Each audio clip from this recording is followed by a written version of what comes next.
Out front next, breaking news. Millions in Texas without power and temperatures tonight plunging below freezing. Hundreds of National Guard troops deployed to help those struggling to survive. Plus, CNN learning the rollout of the highly anticipated Johnson & Johnson vaccine is not going as planned. Why the setback? And Mitch McConnell's strategy on how to respond to Trump's scathing attack on him. We have new reporting tonight on his plan. Let's go out front. And good evening. I'm Erin Burnett. Out front tonight, a cascading, catastrophic blackout. That's a quote. That's what the man overseeing Texas power grid is warning right now as a deadly deep freeze grips the Lone Star State. The sun's setting in Texas right now, and close to 7 million Texans are being told to boil water in the United States of America, in Texas. They're being told to boil water. The state's governor, Greg Abbott, says expect rolling blackouts to continue. After 3 days, there is still no estimate as to when power will fully be restored. For the millions who are freezing, we have seen drastic measures. Again, I remind you, we are in the United States. Texas is in the United States. Look at this video. It's a child safety gate being burned by a family to heat their home. And then this picture. This man says he's having to resort to using closet rods to burn those in order to keep from freezing. Okay, and then look at this picture. This is incredible. Just keep this for a second. We got to show you this. This shows the Texas-Arkansas border. It actually cuts right through the middle of this road. The side that is cleared is the state of Arkansas. The side that is not cleared is Texas. This is road clearing. Road clearing. There's no question about road clearing. Arkansas did it just fine. Texas didn't. This is on Texas leadership. Because, yes, while these power outages highlight, frankly, how fragile all of America's infrastructure is, all of it is, right? Something could happen anywhere else in the country, and this could be you. The fact that it's happening in Texas, the state that produces more power than any other state, is the result of failed energy policies by a Republican governor. The Washington Post reports that according to his own energy department, for Governor Greg Abbott, most of the power losses have come from failures to winterize the power generating systems. I mean, after all, wind power works just fine in Canada, right? They just put the winter package on it. Abbott, though, is now trying to pass the buck and say, no, none of this should be on him. He's trying to blame progressive Democrats for their plan to tackle climate change. This shows how the Green New Deal would be a deadly deal for the United States of America. Our wind and our solar got shut down, and they were collectively more than 10% of our power grid. And that thrust Texas into a situation where it was lacking power in a statewide basis. Okay, again, the wind turbines aren't working because Texas's governor didn't buy the package for cold weather. And there's no explanation as to why Arkansas can pave that road and Texas can't. Camila Bernal is out front live in Dallas, Texas. And Camila, this is right now, Governor Greg Abbott really scrambling for answers while people where you are cold, burning child gates in some cases to stay warm. Yeah, a lot of political finger pointing here in the state of Texas, and everyone trying to figure out exactly who is to blame and why this is happening. But Erin, as you mentioned, people are literally freezing in this state.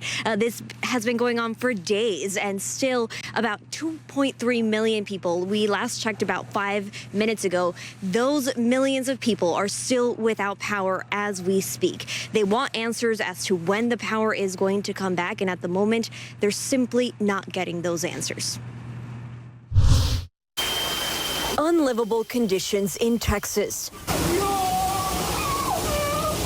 Frozen pipes bursting.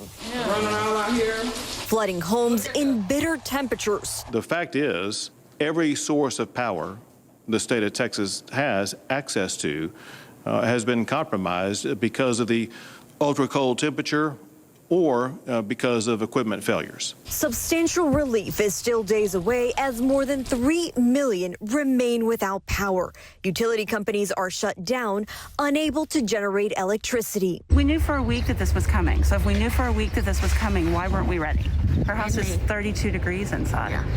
We're worried about the pipes. Linda Shoemaker was forced to take her 101-year-old mother to this warming shelter overnight. I said, Mother, you could freeze in the middle of the night. So we had to find some place to go. The mayor of hard-hit Austin says Texas should have been better prepared. I'm in a community right now that is scared and frustrated, confused, angry, and I am too. Governor Greg Abbott says the dangerous lack of power is not the state government's fault, but a failure by ERCOT, the state's largest power grid management organization. ERCOT stands for Electric Reliability Council of Texas, and they showed that they were not reliable. Some 90% of the Lone Star State's power is managed by ERCOT. A lone electric council operates mostly independent of other federal power grids and thus mostly alone in its efforts to restore power quickly and safely. The operators acted with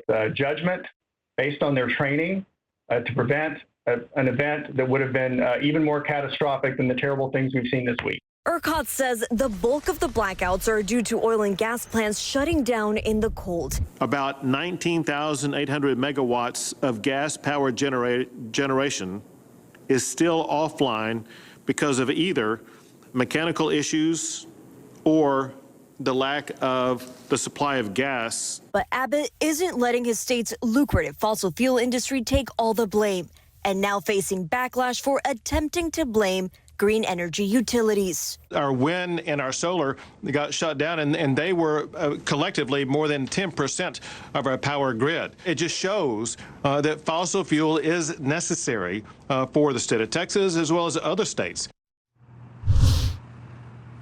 And as time goes by, the situation here in Texas becomes more and more dangerous. And just to give you the big picture, 70% of the population here in the state of Texas is under a winter weather alert.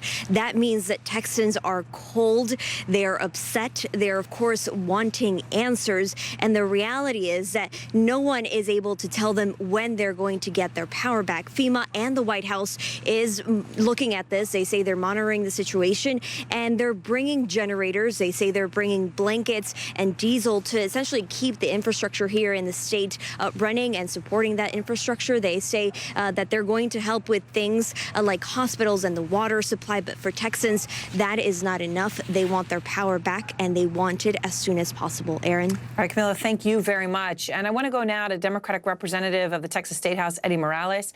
Tens of thousands of households I know in your district are still without power. It's been that way for many of your residents now for days. So, Representative, have you been able to get any answers as to when the power comes back on, even as I began our program by saying that they're worrying about cascading catastrophic blackouts at this moment? Correct, Aaron. Thank you for having me on. And yes, we have not received an actual timeline of when my major metropolitan areas in House District 74 will get back power. We were informed by one of the service providers, AEP, that sometime this afternoon, they could not give us an exact timeline. They were going to try to get Del Rio and Eagle Pass, which are the more urban areas in the 12 counties that I represent that form House District 74. It's important to note that House District 74 is the largest House district in the state of Texas and in the United States. It's actually bigger than 17 states. So the demands and the needs of the constituents in my district are many, and we're not receiving the answers that we should expect. So, so as you're speaking, Representative, we just saw icicles hanging from a fan as just, one thing. We saw empty grocery store shelves. A few moments ago, I showed people burning a baby gate. Something I saw on Yashar Ali's Twitter feed today. I mean, these are stunning images to be seeing in the United States. I think when anyone sees this, wherever you are in this country, you kind of say, what? What are you hearing from your residents? How people are doing, what they're doing to get through this? It's exactly what you just pointed out. It's that drastic, and unfortunately, Jeff Davis is one of the counties that I represent also, a family there, the family of Robert Rubio Jr. He had recently passed away from COVID 2 weeks ago, and his wife, Stephanie, and the two kids were trying to stay warm, and they lost their home last night. I mean, that's the level of emergency that we find ourselves in, and also the dire situation that many of the constituents find themselves in. Thank God we were able to just receive word from the county judge and one of the commissioners there in Jeff Davis that now they've restored power to a large portion of the unincorporated town of Fort Davis. So let me ask you, Governor Greg Abbott, He's calling for the resignation of the leaders of the ERCOT, the Electric Reliability Council of Texas, right? They oversee the power grid. Is that where the blame lies here? I mean, he also blamed Democrats saying, well, or said, look, this is what you're going to get if you have a Green New Deal. Obviously, only 10% of Texas's power even comes from green power, and it's used everywhere. So that doesn't add up. But who's to blame here? Yeah, exactly. Look, this is not my point in time to start pointing fingers. There's going to be a hearing, a meeting of the board of directors from ERCOT, and this is on February the 24th. But I'm not worried about February 24th. I'm worried about providing electricity and water to my constituents now. I've heard that there's a lot of misinformation on social media. I've had to go on my social media also and actually clear up that wind turbines did not cause this. Only 7% of ERCOT's forecasted winter capacity was expected to come from various sources, wind sources. So that myth and that misinformation is not accurate, and then you end up politicizing the issue rather than addressing the needs of the constituents. I have people in Eagle Pass, I have people in Del Rio that have not been able to receive even water because the water treatment plants don't have the electricity, and they are now going on 72 hours